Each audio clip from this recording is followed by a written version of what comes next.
Good evening, everyone. Tonight is a work session and regular session of the South Kingstown Planning Board. The date is Thursday, May 28th. The time is 6:30 p.m. First agenda item is roll call. Susan Axelrod. Here. Liz Carp. Here. Paul Jordan. Here. Armand Monaco. Here. Robin Pothier. Here.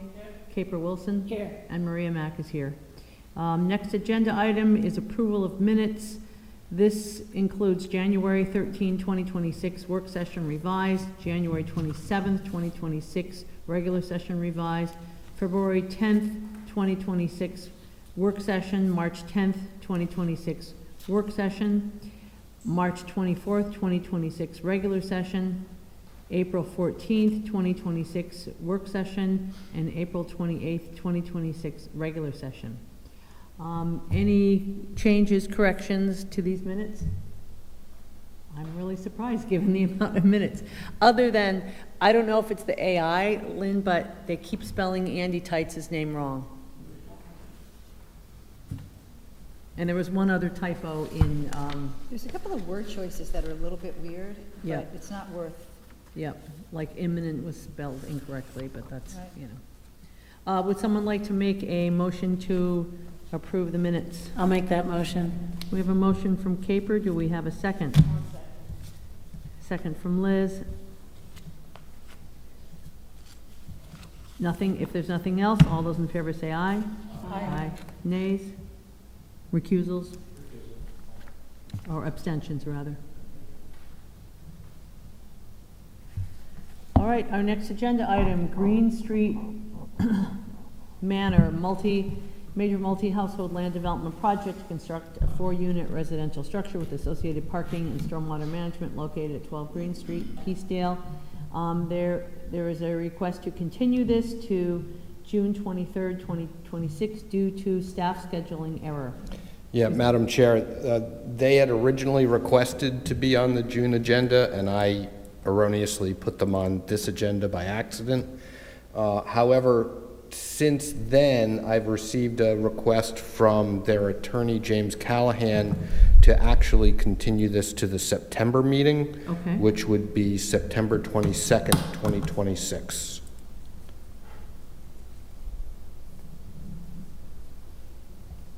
Would someone like to make that motion?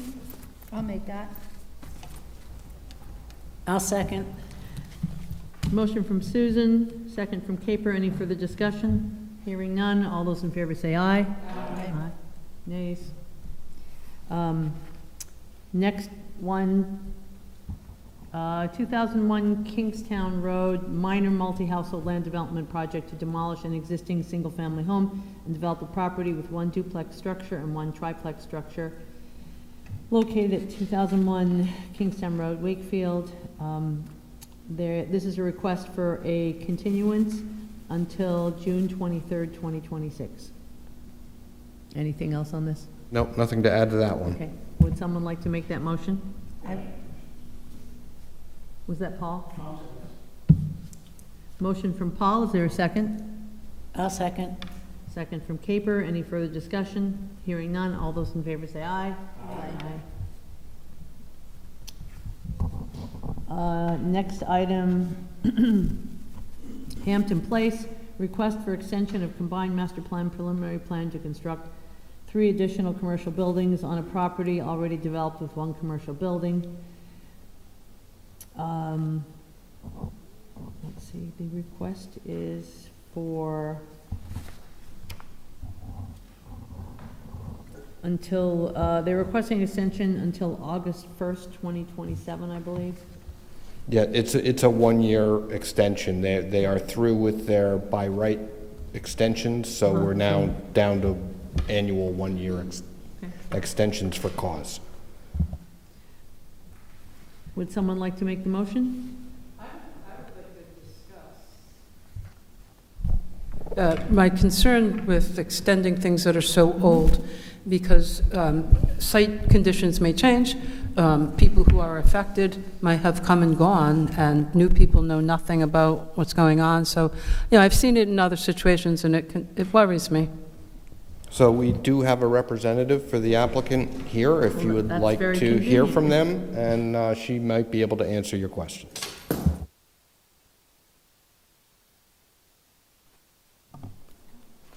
Hi, Kelly Saliba from Crossman Engineering. The owner would like to request a one-year extension because he's still finding the market for the new office space tenants to be difficult, and he wanted to retain a building user before he continues on to the final plan submission and construction. So that's why he's been asking for the one-year extensions. The existing site conditions out at the site are consistent with what the original design was for. We have a valid DEM permit that is still in good standing.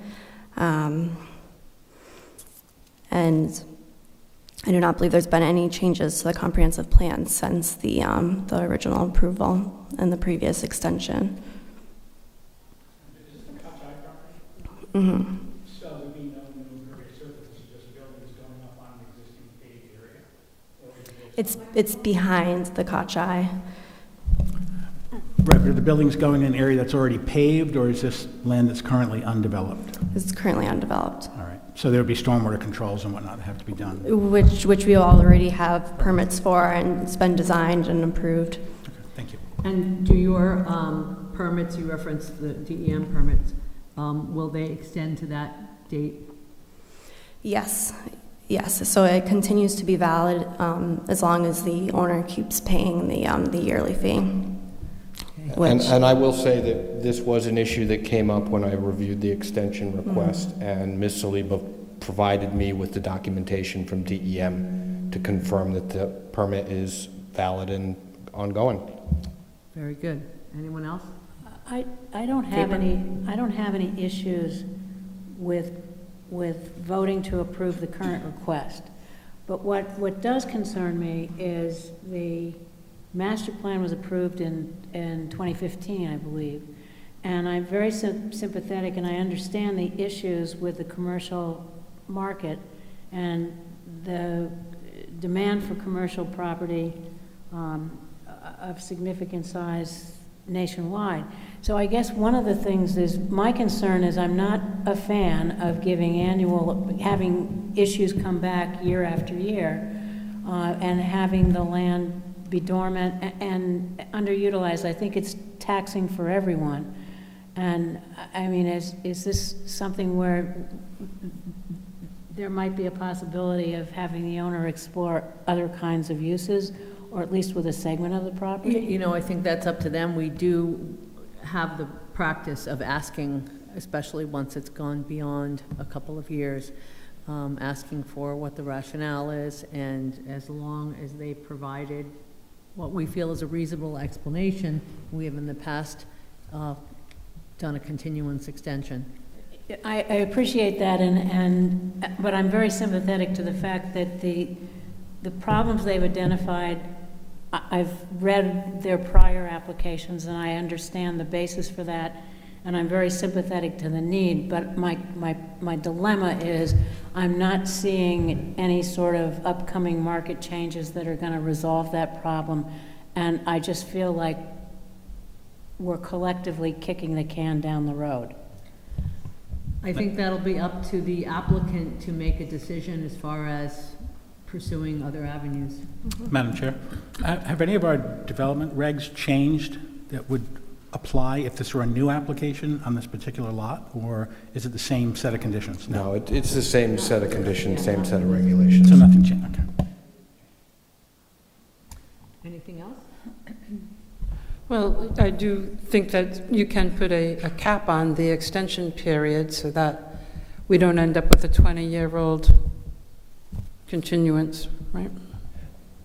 I mean, that's entirely up to you. I think the rationale here, though, is that if nothing has changed in terms of on-site conditions or the applicable rules or regulations or the lifespan of required permits, then essentially it would be approvable today under the same exact conditions. So there really isn't a reason not to extend it until something changes that causes the existing approvals to be questioned. And not comply with, current regulations. Would someone like to make that motion? I'll second it. We have a motion from Liz, second from Caper. Any further discussion? Hearing none, all those in favor say aye. Aye. Motion carries. You said aye, right, Armand? Yes. Okay. Thank you. Thank you. Next agenda item, recommendation that the town council follow up on the status of form-based road review by the town council. So the last instructions we had from the town council were to incorporate all of the changes that had been discussed. If you recall, we sent this to the council in the original form-based code along with a list of the changes that you had recommended. They asked us to roll those all into a final draft, which we did, and that was distributed to the council on Tuesday night, and we have provided you with copies of that. We sent them electronically. We've provided a few people with hard copies. If anybody else wants a hard copy, just let us know. We've also provided you with a brief slide deck that the planning director had prepared in the event he needed a presentation for the council on Tuesday that goes over all the changes that were made, and we've also provided you with a copy of that. The goal here is not to make any decisions tonight, but to bring this back at your work session meeting on June 9th for you guys to vote on a recommendation to the town council. I have a question. Go ahead, Liz, and then Robin. Okay, Brian, the financial aspect of all of this was a big part during the presentation. Since I just got this, I haven't looked at it carefully. But I don't see anything that goes into the finances or the pros and cons. Have we included that? So that, I mean, that's really part of the analysis and part of the justification for the form-based code. It's not something that would actually go into the code itself that would be adopted by council. Okay, thank you. I was not present at the town council meeting, but reading the newspaper, I realized that the town council wanted to include a either-or scenario. And when I first start reading about the form-based code, it implies early on in the packet that you need full compliance for it to really work. It can't really be an either-or situation. So I don't know if there's going to be any more discussion about that, but that was my take on what I read from the package you supplied us. Well, I mean, there's certainly, you guys are going to vote on a recommendation. That would certainly be part of that discussion. We have discussed it quite a bit. We did make some changes to try and clarify when the code would kick in. Indeed, in the presentation to town council, the consultants never really got to that point of the presentation because there had been so many questions leading up to that they sort of had to rush through the end of the presentation. So we have tried to do a little clarification on that perspective, and we also have tried to do a little clarification on the issue of what legal non-conforming uses are in the zone and how those would be maintained going forward. So if we haven't done a good enough job clarifying that for the planning board's satisfaction, we can certainly look at making some tweaks again before it goes back to council. I have a question, just because I'm new, or newish. So either or means that there's a cost to a developer, and so they could just opt not to be, and so, no. They would stay as they are in terms of what they have for building and building lot coverage and so on. I guess with an either or option, why would anybody voluntarily comply with something that might cost them more? Because So Paul might want to rewatch that town council meeting. Okay, Like good get idea. online and just Or watch even the whole some of the- presentation. yeah, All right, the presentation. That might really help. thank you. Right. So I would just like to understand the process. So we gave them the original, and then we gave them our suggestions. So now what we have is just a mashup of the two. So theoretically, everything that's in here is stuff that we've seen and either approved or requested to be changed. Correct. And then last night's meeting, not last night, Tuesday night's meeting, when they were supposed to talk about it, and they deferred that. How did that, because they ran out of time and was late, how does that change our It doesn't. presentation to them, or their timing, or what we, like, does that change anything for us? It doesn't. There are two ways for a zoning ordinance to go to council. It either starts with the council and gets referred to the planning board for an advisory recommendation, or the ordinance can start with the planning board and go up to the council. Either way, state law requires that the planning board weigh in with an advisory recommendation on the zoning ordinance change. So that's what you will be formally doing at your June 9th work session, because we have not taken that formal advisory recommendation vote on this package.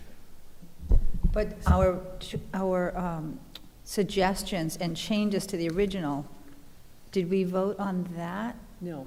Oh, I see. No. So this is a formal. So we have between now and June 9th to dive deep into this, look at the slide deck if you need to, and then we'll be discussing it on the 9th. Correct. I have Thank you. one further question.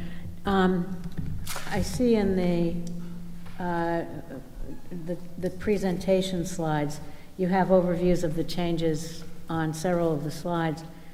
Do you have a compare-right version of the prior draft that shows us, that would show us the changes that were made? I'm not looking for a printout, but if it's available online, I would find that helpful. Yeah, I don't believe we have a red line Right. version of it, No.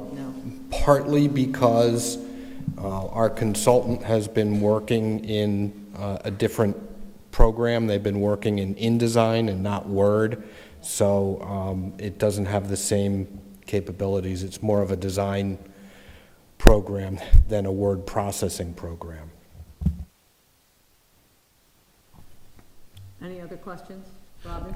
Can I swing back to what you said, Paul? So are you leaning towards supporting the either/or saying everyone's going to choose the cheaper option if there is an either/or? I think I need to watch the council meeting and understand what they Right. mean by either or. Yeah, Because there was lengthy discussion about that, and he needs time to get up to speed. And there was significant input from both the planning director and legal counsel on this at that meeting.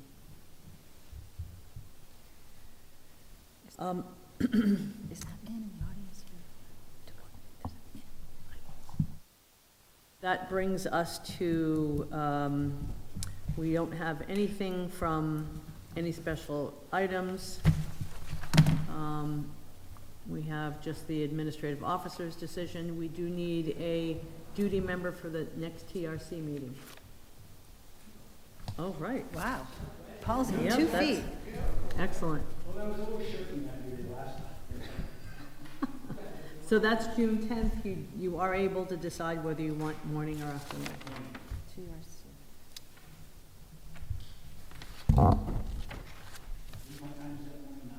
Nine usually. Are we talking about this open government stuff? Oh, that's right. F1?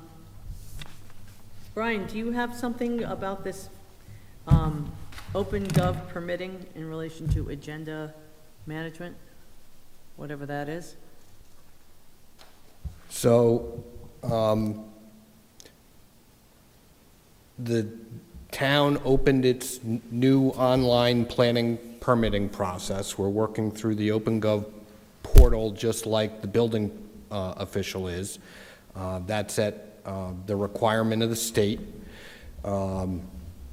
So all of our documents will be going in through that portal.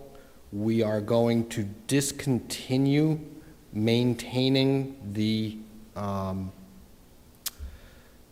project development site on the web page and you guys will need to switch over to accessing the documents through the OpenGov portal, which means you need to go into OpenGov, create yourself an account, and you'll be able to look at the documents through the portal the same way we receive them.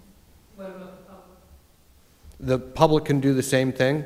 How user-friendly is it? Just out of curiosity, because sometimes the There, things that the state let's does. just say there's a learning curve. Great. Yeah. So if we have trouble opening our account, we can come seek help? And does that mean that we won't get hard copies of anything? Unless you request them from us, no. Because plans Plans, can be plans. very useful. Yeah, because, I mean, at this point, we are not asking for applicants to submit additional copies for the planning board like we used to. We are asking them to submit one paper copy of everything they submit, just so we have a paper file until we're confident that OpenGov isn't going to eat all the submissions. But I would suspect that once we get to that point, we will be discontinuing paper altogether. So are we going to get a prompt to go look? So you Like a will- link, or, yeah, like Lynn always would send us a link. Yeah, and that link went to our webpage. I'm not sure if there's a capability of linking you into OpenGov files. Right now, I link you to the agenda software, the Exhibit Plus, so we could probably do the same thing with OpenGov. We can explore and see if there's a way to do that. So if there's a big project that we've got 25 different documents, you know, we've got traffic studies and stormwater studies and plans, is it going to be cataloged in a group so that you can look up the project and link in all those parts of it? Or do you have to hunt and peck to find the traffic over here and the stormwater over there? And then, you know, like, is it all cataloged? Is it filed in a way that we can get all the documents for a project in one place? So, yeah, you would go into the planning application site for the particular project, and there is a submissions page that will list everything that's been submitted for that project. The problem that I envision is not the ability to look at each piece of documentation seriatim. It's not being able to look at 4 or 5 different documents simultaneously. I mean, we probably all have one computer and maybe one phone, but that's kind of it. So if you want to look, I mean, what I've been doing usually is going to the dining room table and putting everything out at once so that you can look at the different documents simultaneously. You get a better overall view, and that's where I see the loss coming in. And unless you have an enormous computer monitor, sliding it sideways and up and down to try to Plans? look at plans, not fun. Oh, no. Right. Fortunately, I have a large, So how is this better? Yeah, it's less expensive. it saves the trees. Well, it's what we've been mandated to do by the state. I mean, it's all new. I mean, we can continue to have ongoing discussions about workflow. And if we have to look at changing that up, we can look at changing that up. Yeah, especially for the larger projects that are complex. During meetings, will the drawings still be posted up on Yeah. the screen? Yes. Oh, good, okay. And this OpenGov portal, is that a link that's on the town website now that I can find and sign up for an account, or are you going to send us something? Yeah, we can send you a link to the South Kingstown OpenGov site. When you get to that, you'll see that there are a number of windows because the building permits go in through it, a lot of the DPS permits go in through it, so you need to find the planning window and click into that. Okay. I have not signed up for an account because it's been handed to me as a staff member. I haven't gone through that process yet, so I'm Do you know how many towns have instituted this and used it? Um, Or is this so new that, Well, the deadline, the official state deadline for getting this started was October 2025. We got ours running in January of 2026. I know for example, Narragansett still does not have theirs running. But I do think at this point, the majority of the cities and towns are up on OpenGov.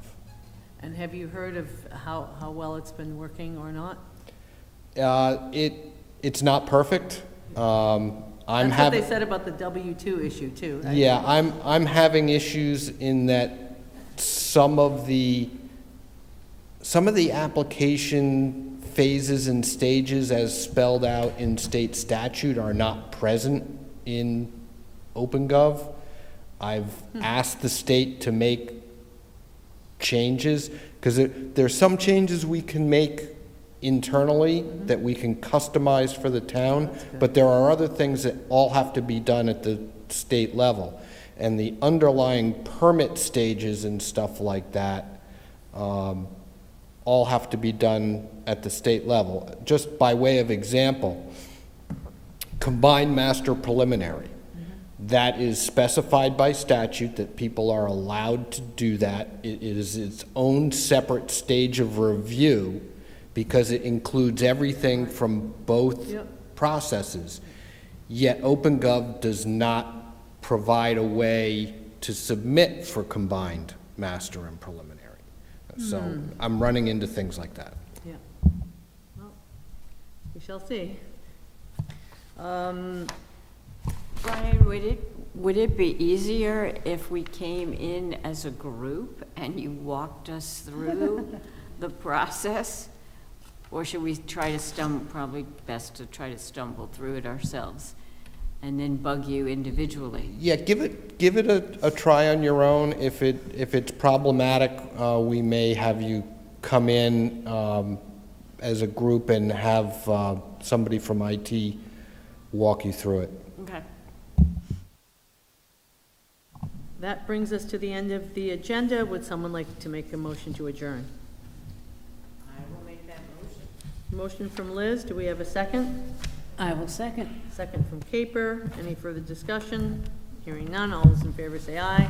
Aye. Look at you, 25 Thanks, everyone. minutes.